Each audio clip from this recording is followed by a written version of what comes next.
Municipalities and provinces have this nasty habit of enacting what I call like Potemkin reforms. Like they look good on paper, they look like they're doing something, but they don't actually accomplish anything substantive. It's a really good example of all levels of government saying they want to solve housing affordability, but then not really dealing with the realities of solving housing affordability. Hi, and welcome to The Missing Middle. I'm Sabrina Maddeaux. And I'm Mike Moffatt. Today, we're talking about the impossible housing triangle, where population booms, stagnant neighborhoods, and city limits collide. And before we begin, don't forget to like, subscribe, and leave a comment. We'd love to hear from you.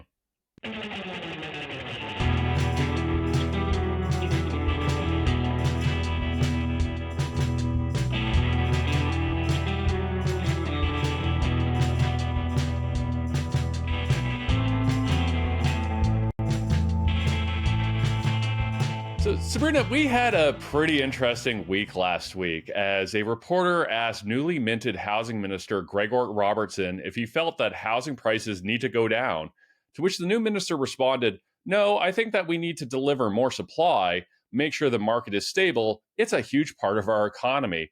That generated quite a stir on social media. There's a lot of pile-ons, myself included.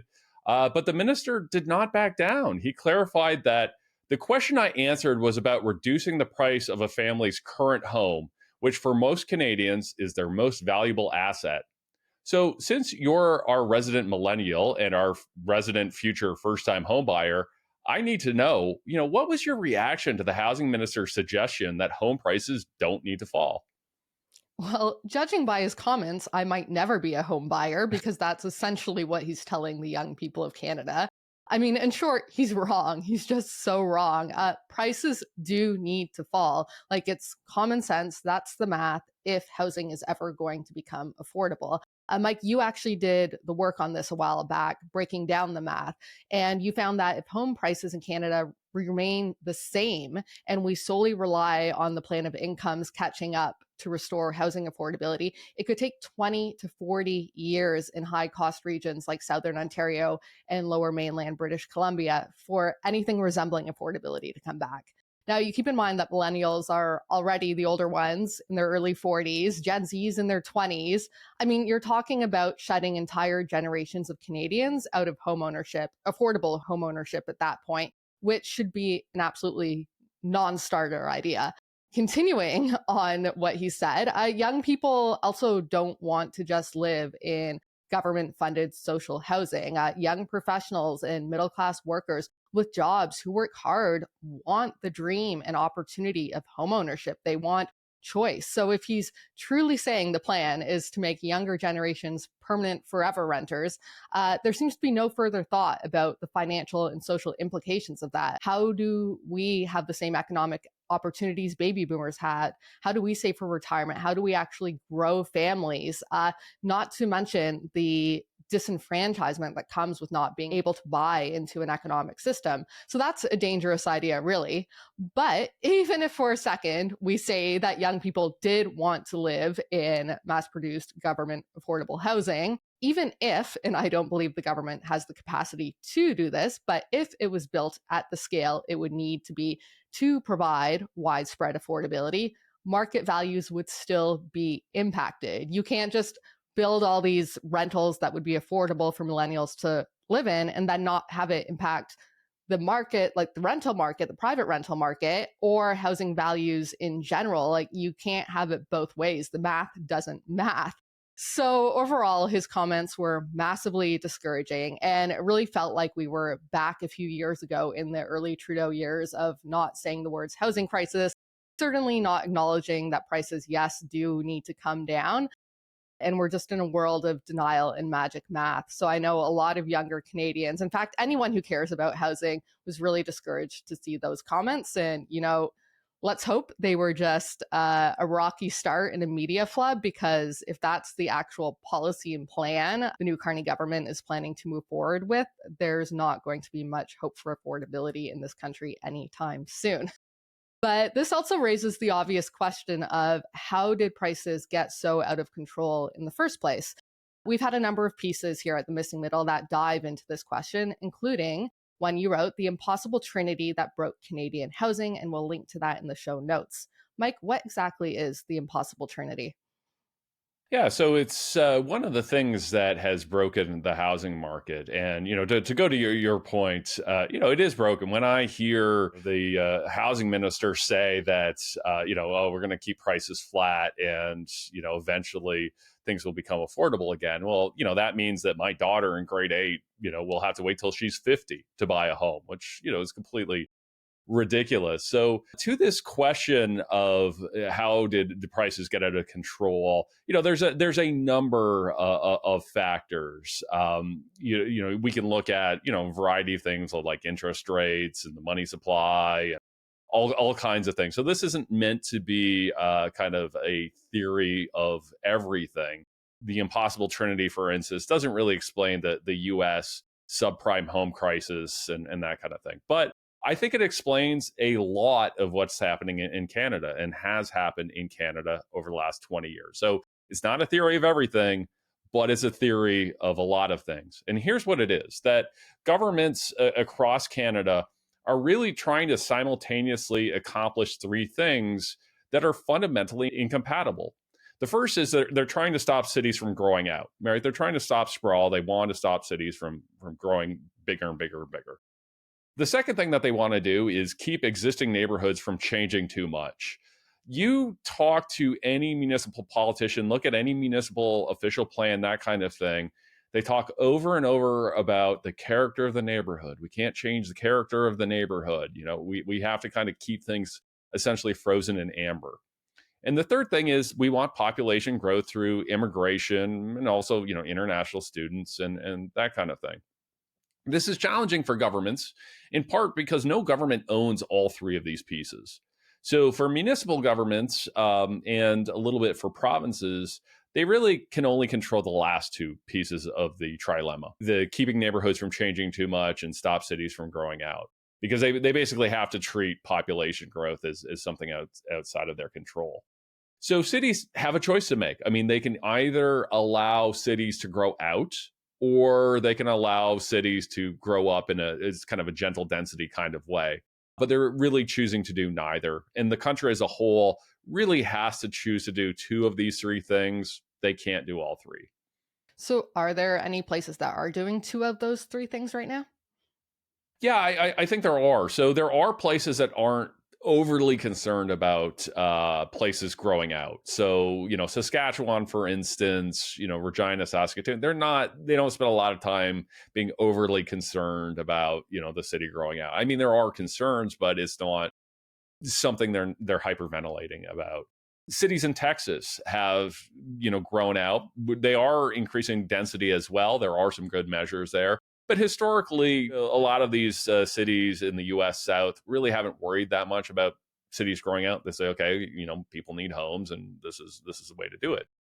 And even if we look in Ontario, I'd say before 2004, we didn't really worry that much about cities growing out. But then 2004, 2005, we had the growth plan, we had the green belt.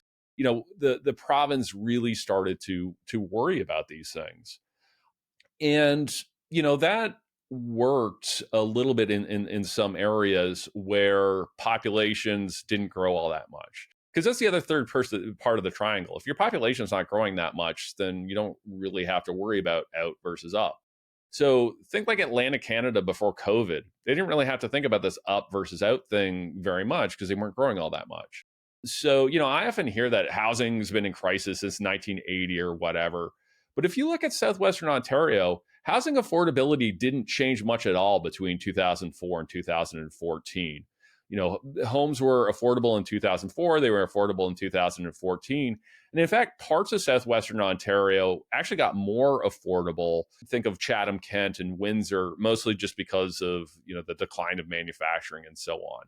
So we've seen places do two of three, right? We've seen places that either didn't grow their population, allowed the city to grow out. Allowing the city to grow up is less popular in North America, but we have a lot of places in Europe and Asia we can point to. And that's the other thing. You have a lot of cities, particularly in Europe, that are still relatively affordable because they've been allowed to densify. And I think this gets us to the issue in Southern Ontario in particular.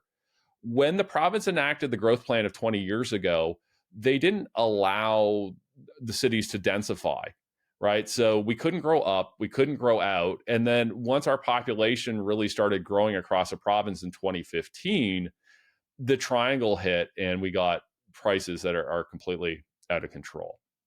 Now, cities and often provinces, I think they would dispute that. They would say, no, of course we're allowing cities to densify. They might agree with the logic of the triangle, but they say, you're being a little unkind. We are trying to get density. It's unfair to say that we're keeping these neighborhoods frozen in amber. I would tend to disagree. I would tend to say that municipalities and provinces have this nasty habit of enacting what I call like Potemkin reforms. Like they look good on paper, they look like they're doing something, but they don't actually accomplish anything substantive.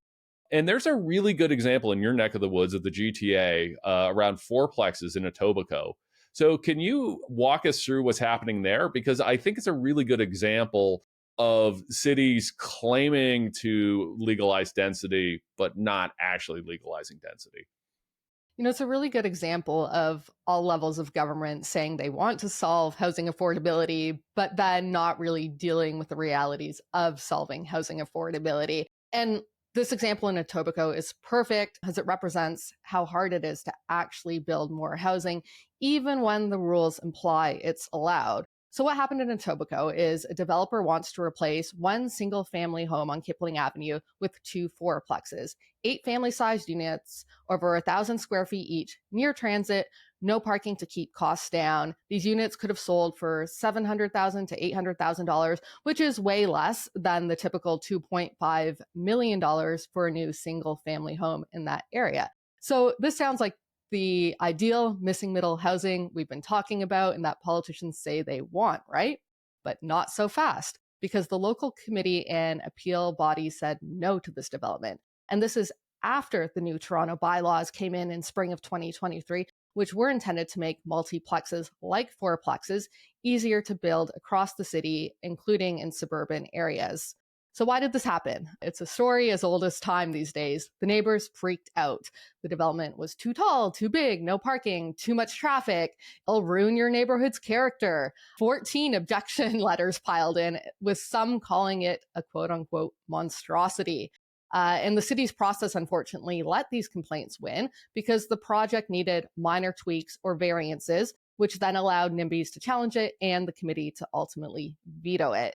So this is the problem. Toronto's new rules say they want fourplexes to solve the housing crisis, but when push comes to shove, local resistance and red tape stop them cold. And this isn't a one-time story either. Other recent multiplex proposals in Etobicoke have also faced rejection, despite, again, the city's goal of encouraging this missing middle housing type. We actually talked about this recently on the podcast with More Neighbours Toronto founder Eric Lombardi, about how the community consultation process is so broken. It's not democratic. It just incentivizes NIMBYs and people who oppose housing and have a lot of time on their hands to make these objections and to stop these projects from being built. So that's the entire problem. That, in the headlines on paper, it sounds like we're making progress when it comes to building supply, but on the ground, nothing or very little is being built, and certainly not the type of housing that we actually need, because the reality is still at odds with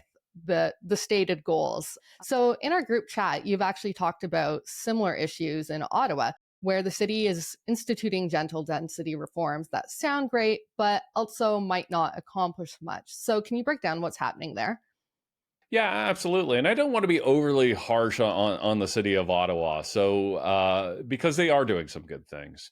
Right now, the city is updating its zoning bylaw. In part, what it's trying to do is simplify it, go from having hundreds and hundreds of different zones to a more kind of streamlined approach.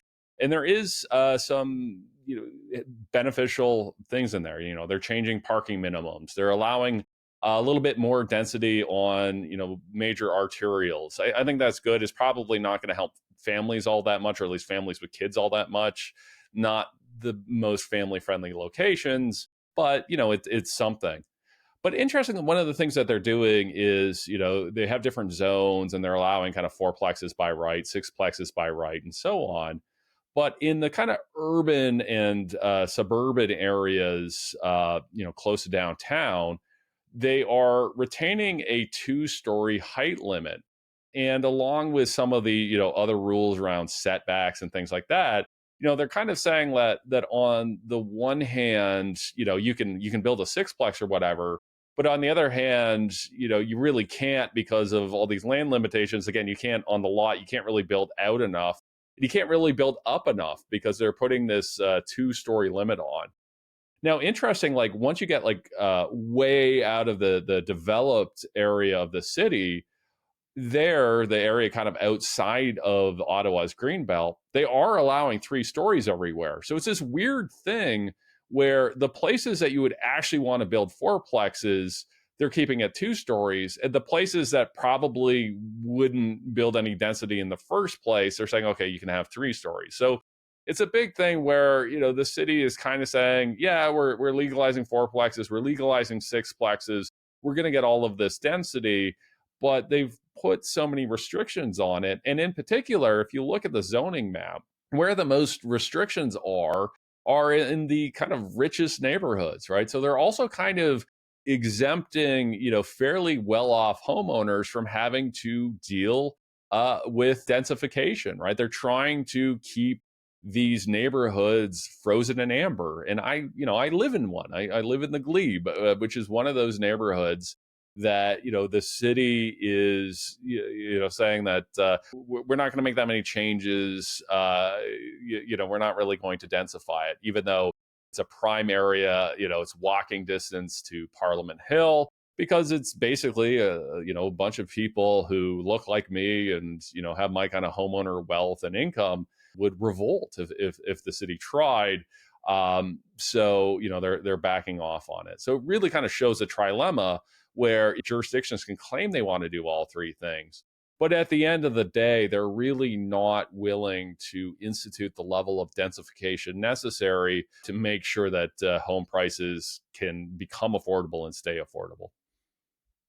Yeah, you see the same thing in Toronto that, the wealthiest areas that have seen the littlest development and are still largely just large detached homes are the ones where we should be seeing more of that missing middle housing because they are walkable neighborhoods. They're close to transit, but it doesn't look like we're going to get much more of that in reality anytime soon unless we fix the process. And I really think there's an argument there to be taking some of these consultations and these abilities to appeal out of the local level, because local committees and councillors are always going to be incentivized to listen to their angriest existing residents. And then that comes at the expense of younger new residents who will never get to move in or have a home of their own in those neighborhoods.